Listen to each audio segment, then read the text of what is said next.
Hello everyone, welcome back to our channel.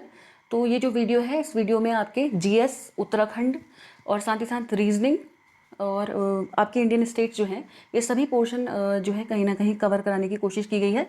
मतलब Indian states तो है ही है, साथ में जो आपकी बुक्स वगैरह भी हैं, राइटर्स जो हैं, ये सभी पोर्शन इसमें आपका कवर कराएंगे। ठीक है, सबसे पहला प्रश्न हमारे पास है, निम्नलिखित संस्थाओं में से किससे महात्मा गांधी का संबंध नहीं था। और हाँ, साथ ही साथ पेडागोगी भी इसमें है आपकी। ठीक है, तो कमेंट सेक्शन में बताइएगा आपके कितने मार्क्स इसमें बन रहे हैं। एक तरीके से ऐसा सोचिए, पेपर हॉल में बैठे हैं आप। तो महात्मा गांधी के संबंध किससे नहीं है? साबरमती आश्रम, सेवाग्राम आश्रम, फिनिक्स आश्रम या विश्व भारती। ठीक है, इसे एक क्वेश्चन से हमारे दो क्वेश्चन बन रहे हैं। देखिए, साबरमती आश्रम तो गांधी जी से सभी को पता है, सेवाग्राम भी और फिनिक्स भी इनसे रिलेटेड हैं। जो रिलेटेड नहीं है वो है विश्व भारती, जो आप लोगों को पता ही होगा किससे रिलेटेड है। मैं ऑप्शन आपको दे रही हूँ, रविंद्रनाथ टैगोर जी से, अरविंदो से, विवेकानंद जी से, या फिर सुकरात से। ठीक है, अगला प्रश्न है, भारत हैवी इलेक्ट्रॉनिकल्स की इकाई निम्न में से किस शहर में स्थित है? दिल्ली, मुंबई, हरिद्वार या फिर रांची। ठीक है, तो भारत हैवी इलेक्ट्रॉनिक्स जो है ये हरिद्वार के अंदर है। ठीक है, ऑप्शन नंबर सी, जो कि उत्तराखंड आपको पता ही है के अंतर्गत है। अगला प्रश्न, हाँ उत्तराखंड भी इसमें है, उत्तराखंड के भी प्रश्न इसमें हैं। तो आप देख सकते हैं आप कितनी चीज़ें इसके अंदर हैं। Uttarakhand, Indian state, reasoning, GS, pedagogy, सब। ठीक है, 50 नंबर वाले क्वेश्चन में से। रैणी गांव चमोली की श्रीमती गौरा देवी का संबंध रहा है बीच बचाओ आंदोलन से, मैती आंदोलन से, चिपको आंदोलन से या नशाबंदी आंदोलन से। आप सभी को पता होगा चिपको आंदोलन से रिलेटेड है, रैणी गांव की रहने वाली, चमोली में है जो गांव, गौरा देवी जी। ठीक है, अगला प्रश्न, उत्तराखंड राज्य में महिलाओं के लिए सभी श्रेणी की सेवाओं में कितने प्रतिशत क्षैतिज आरक्षण का प्रावधान किया गया है? 5%, 10%, 20% या 30%। तो उसका राइट आंसर है आपका 30%। साथ ही साथ पंचायत की उसमें कितना है, कमेंट सेक्शन में आप लोग बता दीजिएगा। ठीक है, अगला प्रश्न, विश्व में दुग्ध उत्पादन के क्षेत्र में भारत का स्थान है? प्रथम, द्वितीय, तृतीय या फिर चतुर्थ। ठीक है, तो दुग्ध उत्पादन के क्षेत्र में भारत का प्रथम स्थान है। अगला प्रश्न, किस स्थान से भागीरथी को गंगा के नाम से जाना जाता है?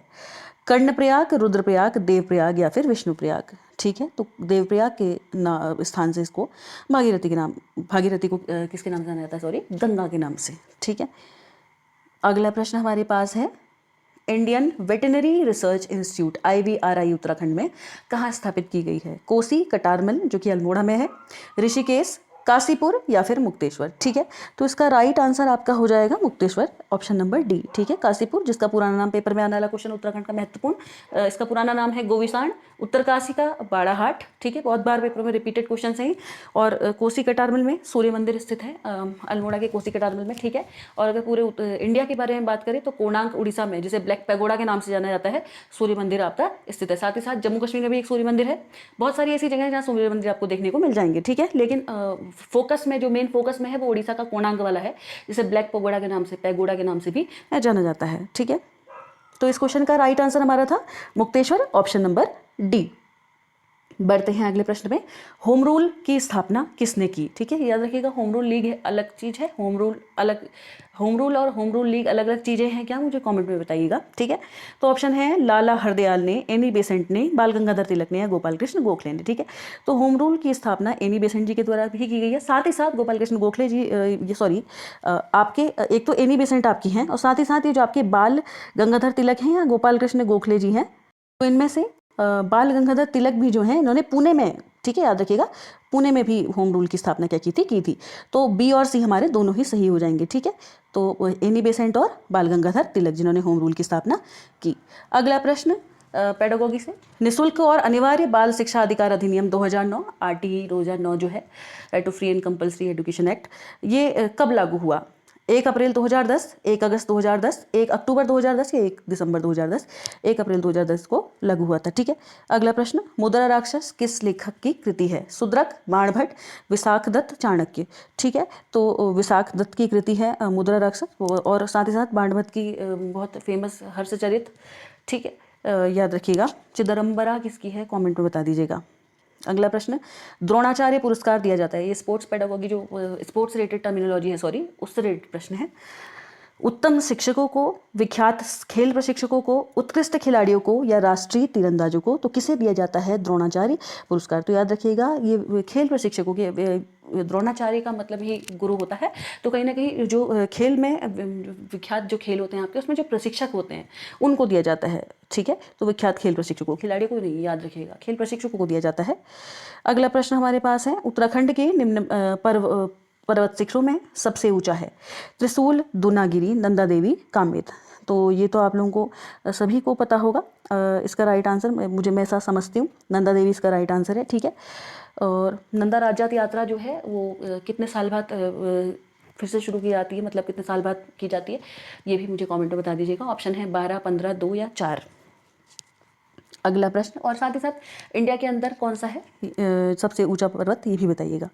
अगला प्रश्न है, स्कंद पुराण में गढ़वाल के लिए प्रयुक्त नाम है केदारखंड, मानसखंड, हिमखंड या इनमें से कोई नहीं, ठीक है। तो स्कंद पुराण में गढ़वाल के लिए जो प्रयुक्त नाम है वो है केदारखंड। जबकि अगर बात करेंगे कुमाऊं के लिए, तो कुमाऊं के लिए हो जाएगा मानसखंड, और ठीक है। और पुराने उसमें बुद्ध उस संहिता में या बुद्ध चरितम या बुद्ध से रिलेटेड चीज़ों में हिमवंत नाम यूज़ किया गया है। अगला प्रश्न है, भारत में सर्वाधिक प्राचीन पर्वत है हिमाचल, अरावली, विंध्याचल या सतपुड़ा, ठीक है। तो इसका राइट आंसर है अरावली। भारत में सर्वाधिक क्या है, प्राचीन पर्वत है अरावली, ठीक है। बढ़ते हैं अगले प्रश्न पे। हमारे पास अगला प्रश्न है, सूरसागर की रचना सूरदास ने किस भाषा में की। इस एक प्रश्न से 2 प्रश्न हमारे बनते हैं। देखिए, इंडियन राइटर्स जो आपको दिए गए थे कि प्रमुख किताबें लिखी गई हैं, सूरसागर लिखी गई है सूरदास जी के द्वारा, ठीक है, पहली बात। और दूसरी बात ये, हिंदी, संस्कृत, अवधी या ब्रिज में से किस भाषा में लिखी गई है। तो ब्रिज भाषा में, कहीं पे ब्रिज भाषा में लिया जाएगा, कहीं पे ब्रिज, एक ही बात है, ब्रिज भाषा में लिखी गई है सूरसागर, जो कि किसकी है, सूरदास की रचना है। अगला प्रश्न, सुमेलित कीजिए, हेमकुंड साहिब, देहरादून, पूर्णागिरी, नैनीताल, सरोवर नगरी, चमोली या झंडा मेला, चंपावत। तो आपको क्या करना है, मिलान करना है इसमें कि क्या सही है, ठीक है। तो मिलाते हैं। तो ज़्यादा कुछ नहीं, तो इतना तो सभी को पता होगा, पूर्णागिरी जो है कहीं ना कहीं चंपावत से रिलेटेड है, ठीक है। और झंडा मेला लगता है आपका देहरादून में, ठीक है। जो भी देहरादून वाले हैं भाई कमेंट सेक्शन में कमेंट कीजिएगा। हेमकुंड साहिब जो है वो है चमोली में, ठीक है। और सरोवर नगरी है के नाम से जानी जाती है नैनीताल, ठीक है। तो बढ़ते हैं अगले प्रश्न पे। तो हमारा राइट आंसर इसमें से हो जाएगा आपका फर्स्ट वाला, ठीक है, ए। अगला प्रश्न, शीतकालीन हिम कीड़ाओं का प्रमुख केंद्र ओली किस जिले में है। नैनीताल, उत्तरकाशी, रुद्रप्रयाग या चमोली। तो ओली जो है ये कहाँ है, आपका चमोली में स्थित है, ठीक है। बड़ी खूबसूरत जगह है, फेमस है काफ़ी। साथ ही साथ चमोली में आप लोगों को पता है फूलों की घाटी, ठीक है। और इसके साथ साथ नंदा देवी बायोस्फीयर, ठीक है। तो ये 2 महत्वपूर्ण हैं, क्योंकि जैसे आपको पता है एक तो रम्माड़ को दिया गया है धरोहर, ऊपर से इनको भी दिया गया है, किसको, नंदा देवी बायोस्फीयर को। अगला प्रश्न है, नर्मदा घाटी परियोजना के अंतर्गत निम्नलिखित में से कौन सा बांध गुजरात राज्य में निर्मित किया जा रहा है। सरदार सरोवर, नर्मदा सागर, ओमकारेश्वर या फिर महेश्वर, ठीक है। सरदार सरोवर, नर्मदा सागर, ओमकारेश्वर या महेश्वर। तो देखिए, याद रखिएगा, इसको पेपर में ऐसे भी दे सकता है, सरदार सरोवर बांध, बांध भी लिख सकता है, मतलब पीछे से बात एक ही है। तो सरदार सरोवर इसका राइट आंसर है। अगला प्रश्न, भारत गणराज्य कब बना। 26 नवंबर 1949, 26 जनवरी 1948, 26 जनवरी 1950 या 15 अगस्त 1947, ठीक है। ये होमवर्क क्वेश्चन है, बहुत इजी क्वेश्चन है, तो आप लोग ये बताएंगे, ठीक है। नहीं आएगा तो मैं पिन कर दूंगी। अगला प्रश्न है, अब अगला प्रश्न एज बेस्ड क्वेश्चन आपके सिलेबस में डाले गए हैं। पिता की उम्र बड़े पुत्र की उम्र की दुगनी है, 10 साल बाद पिता की उम्र छोटे पुत्र की उम्र की 3 गुनी हो जाएगी। यदि दोनों पुत्रों के बीच 15 वर्ष का अंतर है तो पिता की उम्र कितनी है, ठीक है, ये आपको बताना है। तो कुछ प्रश्न तो ट्रिक से भी बन जाते हैं, लेकिन थोड़ा डीप क्वेश्चन है, तो ध्यान से देखिएगा। पिता की उम्र बड़े पुत्र की उम्र की दुगनी है, ठीक है। तो हम मानते हैं कि पिता की उम्र लेट से कितनी है, x है, और पुत्र की उम्र कितनी है, y। तो पिता की जो उम्र है वो बड़े पुत्र की उम्र की दुगनी है, तो बड़े पुत्र की उम्र माना y है, पिता की उम्र उससे दुगनी है, तो x बराबर आ गया 2y, ठीक है। अब 10 साल बाद पिता की उम्र छोटे पुत्र की उम्र की 3 गुनी हो जाएगी, माना उसके छोटे पुत्र की उम्र z है और पिता की उम्र कितनी है, x। लेकिन 10 साल के बाद तो पिता की उम्र हो जाएगी x + 10 बराबर छोटे पुत्र की उम्र हो जाएगी z + 10, इसकी कितनी गुनी है, कह रहा है 3 गुनी, ठीक है। 10 साल बाद उसकी उम्र पुत्र की उम्र की 3 गुनी हो जाएगी, तो गुणा 3 हो जाएगा, ठीक है। अब अगर हम इन दोनों इक्वेशन को अगर सॉल्व करते हैं, नीचे वाली इक्वेशन जो हो जाएगी आपकी, थोड़ा क्लियरली हम लिख लेते हैं इसको, ठीक है, यहाँ पे हो जाएगा आपका x बराबर क्या था आपका 2y, और दूसरा आपका था x + 10 बराबर हो जाएगा हमारा 3 टाइम्स z + 10। ठीक है, तो इस तरीके से ये क्वेश्चन हमारा बन जाएगा। अब दूसरा हमसे कह रहा है दोनों पुत्रों की उम्र के बीच का अंतर 15 है। तो दो पुत्र, पहला पुत्र था y, दूसरा था z, इनके बीच का अंतर है 15। ठीक है, तो इन दो इक्वेशंस को हम सॉल्व कर लेंगे तो हमारा आंसर आ जाएगा। ठीक है, तो हमारा आंसर जाएगा 50 सीधे सीधे। ठीक है, इन दोनों इक्वेशन को सॉल्व करने से, तो इसका राइट आंसर हो जाएगा ए 50। बढ़ते हैं अगले प्रश्न पे। प्रैक्टिस करते रहिए, आप जल्दी कर पाएंगे फिर इस क्वेश्चन को प्रैक्टिस से। ठीक, अगला प्रश्न है, पिता की आयु 60 वर्ष है, पुत्र की आयु 30 वर्ष है। जब पिता की आयु पुत्र की आयु की 3 गुनी थी, उस समय पुत्र की आयु क्या थी? 12 वर्ष, 13 वर्ष, 15 वर्ष या फिर 20 वर्ष। ठीक है, तो इसका राइट आंसर है 15 वर्ष। ठीक है, अगला प्रश्न, निम्नांकित आकृतियों में त्रिभुजों की कुल संख्या कितनी है? तो आपको जो ये फिगर दिया है इसमें आपको बताना है कि इसमें कितने ट्रायंगल हैं। ठीक है, तो आई होप आप लोगों ने बहुत सारी ट्रिक्स से ही पढ़ा होगा, लेकिन थोड़ा कॉम्प्लिकेटेड क्वेश्चन आ जाएंगे तो आपको वैसे भी पता होना चाहिए। देखिए, एक बड़ा ट्रायंगल हमें साफ साफ दिखाई दे रहा है, ये वाला है ना। अपार्ट फ्रॉम इट और छोटे छोटे बहुत सारे ट्रायंगल दिखाई दे रहे हैं। एक ये छोटा ट्रायंगल है, ये वाला। तो ये देखिएगा, एक छोटा वाला ये वाला ट्रायंगल है। ठीक है, ये वाला ट्रायंगल है, ये ट्रायंगल है आपका, ये वाला कह सकते हैं आप। ये है एक छोटा ट्रायंगल। ठीक है, और ये है एक ट्रायंगल। तो इस तरीके से आपके टोटल ट्रायंगल इसमें कितने हैं? 12 ट्रायंगल हैं आपके। ठीक है, तो ऑप्शन नंबर डी हमारा राइट आंसर हो जाएगा। बढ़ते हैं अगले प्रश्न पे। निम्नांकित आकृति में कितने वर्ग हैं? ठीक है, तो वर्ग निकालने हैं इसमें। ध्यान से देखिए, 1 2 3 4 5 6 तो हमें साफ एकदम क्लियर दिखाई दे रहे हैं, है ना। तो 1 2 3 4 5 6 तो हमें क्लियर दिखाई दे रहे हैं। ठीक है, फिर हमारे पास इनको मिला दीजिए 7, इनको मिला लीजिए 8। ठीक है, उसके अलावा क्या इसके अलावा भी कोई इसमें वर्ग बन रहा है क्या? तो सोचिए, इसके अलावा कोई वर्ग इसमें बन पा रहा है? तो एक लास्ट आपका जो बन पाएगा सही तरीके से, अगर आप ध्यान से देखिए कि ये बन पाएगा। ठीक है, तो 9 इसके अंतर्गत बन रहे हैं, जबकि वो आपको लग नहीं रहा होगा, लेकिन वो भी बन रहा है। ठीक है, तो ये हमारा राइट आंसर हो जाएगा। बढ़ते हैं अगले प्रश्न पे। चित्र में कितने घन हैं? ठीक है, 6 10 12 या फिर 18, कितने घन हैं इसमें? ये आपसे पूछा, यानी कि कितने क्यूब हैं इसमें। ठीक है, तो देखिए 1 2 3 4 5 6, 6 तो आपको बिल्कुल एकदम साफ तरीके से विजिबल है ना। ये 6 तो आपको बिल्कुल एकदम विजिबल हैं। अब देखिए इनके अंदर भी कितने बन जाएंगे। अब इनके अंदर देखिए एक ये बन रहा है। ठीक है, इस तरीके से आपके बहुत सारे इसके अंतर्गत क्या बनेंगे? घन बनेंगे। ठीक है, तो चूँकि अब ये भी मिलके बन रहा है, और साथ ही साथ इसमें एक यहाँ से तो आधा छूट गया। और ठीक है, कुछ इसकी पिछली पृष्ठ पे बनेंगे, तो 10 इसमें टोटल आपको मिल जाएंगे। ठीक है घन। बढ़ते हैं अगले प्रश्न पे। अब पेडागोगी के कुछ क्वेश्चन है। अगर आपकी कक्षा के छात्र किसी विषय में रुचि नहीं ले रहे हों तो आप क्या करेंगे? कक्षा छोड़कर चले जाएंगे, उन्हें उस विषय से संबंधित कोई रोचक कार्य देंगे, उन्हें कहानी सुनाने लगेंगे, उन्हें दंडित करेंगे। ठीक है, तो देखिए आप लोगों को पता है, अगर आप उन्हें रोचक कार्य देंगे तो वो क्लास में बैठेंगे, अदरवाइज चले जाएंगे। तो option number B right answer हो जाएगा। अगला प्रश्न, विद्यार्थियों को प्रदान किया गया शिक्षण प्रभावी हो सकता है यदि अध्यापक को विषय का गहन ज्ञान हो, बालकों की विषय में रुचि हो, एक ही विषय वस्तु को कई बार दोहराया जाए, या बालकों के मानसिक स्तर के अनुरूप शिक्षा दी जाए। तो कब शिक्षण प्रभावी होगा? तो अगर बालकों के मानसिक स्तर के अनुरूप उन्हें शिक्षा दी जाएगी तो शिक्षण प्रभावी होगा। अगला प्रश्न, बालकों के माता पिता से व्यक्तिगत संपर्क शिक्षण के लिए आवश्यक है। माता पिता से मित्रता करने के लिए, बालकों की समस्याओं को हल करने के लिए, उनका आर्थिक स्तर जानने के लिए, या विद्यालय के कार्यों में सहयोग लेने के लिए। ठीक है, तो उनके माता पिता से संपर्क करना क्यों जरूरी है? ताकि बालकों की जो समस्याएं हैं उनको हल किया जा सके। Option number B. अगला क्वेश्चन है, एक्शन रिसर्च से क्रियात्मक अनुसंधान का संबंध होता है ऐतिहासिक तथ्यों से, तात्कालिक व्यवहारिक समस्याओं से, नए सत्य की खोज से, उपरोक्त सभी से।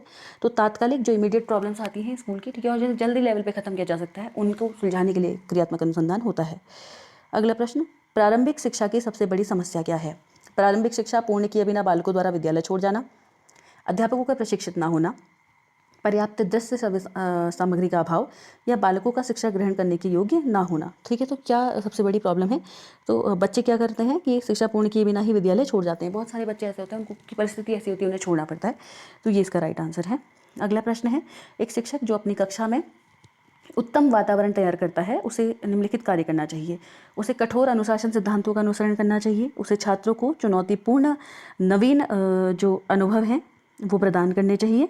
साथ ही साथ उसे छात्रों को निरंतर मौखिक एवं वस्तुनिष्ठ परीक्षाओं में व्यस्त रखना चाहिए या कठोर नियमों की स्थापना किए बिना किसी भेदभाव के, आप क्या कह सकते हैं, उनको भेदभाव नहीं करना चाहिए, मतलब कुल मिला के, ठीक है। तो क्या एक शिक्षक को अपनी कक्षा में अगर उन्हें उचित वातावरण बनाना है उसके लिए करना चाहिए, ठीक है। तो उन्हें छात्रों को क्या करना चाहिए, नवीनतम चुनौतीपूर्ण कार्य अगर वो देंगे ना बच्चों को, वाले अनुभव प्रदान करेंगे तो बच्चा क्या रहेगा, अच्छा एनवायरनमेंट क्लास में क्रिएट कर पाएगा। अगला प्रश्न है, कक्षा में पढ़ाई के समय दो छात्र आपस में बातें करते हैं, आपके ख्याल से उनके इस कार्य से उन दिनों की हानि होती है, सारी कक्षा को हानि होती है, अध्यापक का ध्यान बढ़ता है, या फिर उपयुक्त सभी। तो देखिए अगर क्लास में बच्चे शोर कर रहे हैं, मतलब दो ही बच्चे स्पेशली आप पढ़ाते वक्त हो रहे हैं, तो उनके टाइम की भी हानि हो रही है, कक्षा को भी हानि हो रही है, अध्यापक का ध्यान भी बढ़ जाता है, तो उपयुक्त सभी इसका राइट आंसर हो जाएगा, ठीक है। बढ़ते हैं अगले प्रश्न पे। अगला प्रश्न है, कक्षा में किसी छात्र द्वारा किए गए गलत उत्तर को सुनकर अन्य छात्र हंस पड़ता है। ऐसी अवस्था में हंसने वाले छात्रों को रोकना चाहिए, उन्हें बताना चाहिए कि कभी कभी गलती होती है। इस घटना को अनदेखी करके पढ़ाई करनी चाहिए। हंसने वाले छात्रों को चेतावनी देनी चाहिए कि आइंदा से ऐसी हरकत करेंगे तो पिटेंगे, या हंसने वाले छात्रों को कक्षा से बाहर निकाल देना चाहिए, ठीक है। तो कई बार क्लास में ऐसी स्थिति आती है तो आपको क्या करना चाहिए, उनको रोकना चाहिए और बताना चाहिए कि कभी कभी गलती हो जाती है, नॉर्मल है, ठीक है। बढ़ते हैं अगले प्रश्न पे। अगला प्रश्न है, आप कक्षा में छात्रों के सामने एक प्रश्न रखते हैं, आप देखते हैं कि कक्षा के अधिकांश छात्र उस प्रश्न का उत्तर देने के लिए अति आतुरता से हाथ उठा रहे हैं। ऐसी स्थिति में आप क्या करेंगे, मतलब क्लास में आपने क्वेश्चन पूछा और बहुत सारे बच्चे हाथ उठा रहे हैं, आप छात्रों की इतनी अधिक आतुरता पर नाराज होंगे, आप उनकी आतुरता को शुभ लक्षण मानेंगे, आप उनको यहाँ आपको नोट करने का अवसर भी मिलेगा कि कौन कौन से छात्र हैं जो उत्तर देने के लिए हाथ नहीं उठा रहे, मतलब आप असेस भी कर पाएंगे कहीं ना कहीं। तो देखिए बी और सी दोनों क्या हैं, एकदम सही हैं, ठीक है। अगला प्रश्न, आपकी कक्षा में कुछ छात्र बहुत तीव्र बुद्धि वाले हैं, कक्षा में पढ़ाई जाने वाली सामग्री में उन्हें कोई चुनौती जैसी बात नहीं मिलती। ऐसे छात्रों के संबंध में आप क्या करेंगे, उनसे कह देंगे कि वे अपनी इच्छा के अनुसार कक्षा में आए ना आए, प्रधानाध्यापक से कहेंगे उन छात्रों को अगली कक्षा में पढ़ाया जाए, या उन छात्रों को विशेष कार्य देंगे जो सामान्य कक्षा के छात्रों को करने वाले कार्य से मुश्किल हुई, या उनसे कह देंगे कि अपना अधिकांश समय वो पुस्तकालय में व्यतीत करें। तो देखिए खाली उनकी शिकायत करना या फिर उनसे कहना कि तुम खुद पढ़ लो, ऐसा कर लो, ये सब तो आप नहीं कहेंगे, उनको विशेष कार्य देंगे जिससे कि उभे नहीं, ठीक है। बढ़ते हैं अगले प्रश्न पे। एक सफल अध्यापक का सर्वाधिक महत्वपूर्ण कार्य क्या होता है, परीक्षा उत्तीर्ण करने में बालकों की सहायता करना, खाली परीक्षा उत्तीर्ण करवाना, या अच्छा खिलाड़ी बनाने हेतु सहायता करना, बालकों में चिंतन योग्यताओं का विकास करना, या बालकों में पुस्तक के प्रति प्रेम पैदा करना। तो देखिए बालकों में अगर आप चिंतन योग्यता का कहीं ना कहीं विकास कर देते हैं ना, तो आप एक सफल शिक्षक हैं, ठीक है। अगला प्रश्न, कक्षा शिक्षण में विद्यार्थी तब तक ध्यान केंद्रित नहीं करेंगे जब तक उनमें जिज्ञासा पैदा नहीं की जाएगी, उनमें कड़ा अनुशासन नहीं होगा, उनसे प्रश्न नहीं पूछे जाएंगे, या श्यामपट्ट का प्रयोग नहीं किया जाएगा। तो देखिए क्लास में अगर जिज्ञासा, इंटरेस्ट ही नहीं होगा अगर क्लास में, तो बच्चा क्या फिर वहाँ पे आप कह सकते हैं क्लास में क्या ध्यान केंद्रित करेंगे बच्चे। और हाँ, कहीं ना कहीं उनसे प्रश्न नहीं पूछे जाएंगे, ये भी सही हो सकता था, लेकिन जिज्ञासा ज़्यादा ज़रूरी है। जिज्ञासा होगी तो बच्चे प्रश्न भी पूछेंगे ही पूछेंगे। बढ़ते हैं अगले प्रश्न पे। गांधी जी की बुनियादी शिक्षा योजना दूसरे किस नाम से विख्यात हुई, वर्धा शिक्षा योजना, प्रारंभिक शिक्षा योजना, साबरमती शिक्षा योजना, है उपरोक्त सभी। तो गांधी जी की जो बुनियादी शिक्षा थी वो वर्धा शिक्षा योजना के नाम से बहुत फेमस है, वर्धा स्कीम के नाम से, ठीक है। बढ़ते हैं अगले प्रश्न पे। छोटे बच्चों को कोई विषय वस्तु याद कराने का आप सबसे अच्छा उपाय क्या मानते हैं, मन ही मन समझ लेना, ध्यान से याद कराना, बार बार दोहरा कर याद कराना, या दिमाग में बिठा लेना। तो देखिए छोटे बच्चे को अगर विषय वस्तु याद करानी है तो बच्चा क्या करता है ना, इतनी जल्दी उसे समझ में नहीं आ पा रही होती चीज़ें, तो दोहरा के, बार बार दोहरा के क्या कर सकता है, याद कराना। ऑपरेशन ब्लैक बोर्ड अगला प्रश्न हमारे पास है। ऑपरेशन ब्लैक बोर्ड उस मूलभूत आप कह सकते हैं उस अभियान का सांकेतिक नाम है जो प्राथमिक विद्यालय में मूलभूत सुविधाएं उपलब्ध कराता है, श्यामपट्ट की सुविधा उपलब्ध करवाता है, शिक्षकों द्वारा श्यामपट्ट के सही प्रयोग हेतु प्रशिक्षण प्रदान करना है, या प्रत्येक बच्चे को शिक्षा प्रदान करवाता है। तो प्राथमिक विद्यालयों में जो मूलभूत सुविधाएं थी कहीं ना कहीं उनसे रिलेटेड, चाहे वो ब्लैक बोर्ड से रिलेटेड हो, इंफ्रास्ट्रक्चर से रिलेटेड जो भी परेशानियाँ थी उससे रिलेटेड ऑपरेशन ब्लैक बोर्ड लाया गया था, जो कि आपकी नई एजुकेशन पॉलिसी 1986 के बाद 87 88 तक क्या हुआ था, लगभग 87 से ही लागू हो चुका था, ठीक है। अगला प्रश्न है, आप देखते हैं कि कक्षा शिक्षण के दौरान कोई छात्र पढ़ाई की ओर ध्यान नहीं दे रहा है, आप ऐसी स्थिति में क्या करेंगे, उस छात्र को डांटेंगे, उसे चेतावनी देने के बाद कक्षा से बाहर निकालेंगे, पढ़ाते समय उससे पूछते रहेंगे ताकि उसका ध्यान पढ़ाई में लगा रहे, या उसको स्पष्ट कर देंगे कि या तो वो ध्यान दे या फिर कक्षा से बाहर चला जाए। तो इनमें से आप क्या करेंगे अगर आप इस तरीके की स्थिति क्लास में देखेंगे? तो उसका राइट आंसर हो जाएगा कि पढ़ाते समय आप प्रश्न पूछते रहेंगे, ठीक है, ताकि आपको उससे पता चल पाएगा कि बच्चे आप प्रश्न पूछेंगे तो बच्चे आंसर देंगे, अटेंटिव होते हैं उसमें। आप उनको डांटने तो नेगेटिव हो गया, क्लास से बाहर निकालना भी एक तरीके से नेगेटिव है, कक्षा में ध्यान दिया निकाल दी भी नेगेटिव है, ठीक है। तो आप क्या करेंगे, प्रश्न पूछते रहेंगे ताकि उनका ध्यान पढ़ाई में लगता रहे, ठीक है। तो ये थे हमारे आज के कुछ क्वेश्चन। तो कैसा लगी आज की सीरीज़ आपको? अगर पसंद आई हो तो लाइक शेयर कमेंट और सब्सक्राइब कर दीजिएगा, ठीक है। और चूँकि बहुत ज़्यादा टाइम नहीं था इसलिए अब उतना ज़्यादा प्रश्न नहीं डाले, अभी रात को लेट भी हो गई है। अगली जो वीडियो आएगी उसमें कोशिश करेंगे कि एक्सप्लेनेशन के साथ, अगर रीजनिंग वाले भी जो क्वेश्चन है ज़्यादा डीप में एक्सप्लेनेशन के साथ या एज बेस्ड या कुछ भी उनको बताया जाए, ठीक है। धन्यवाद।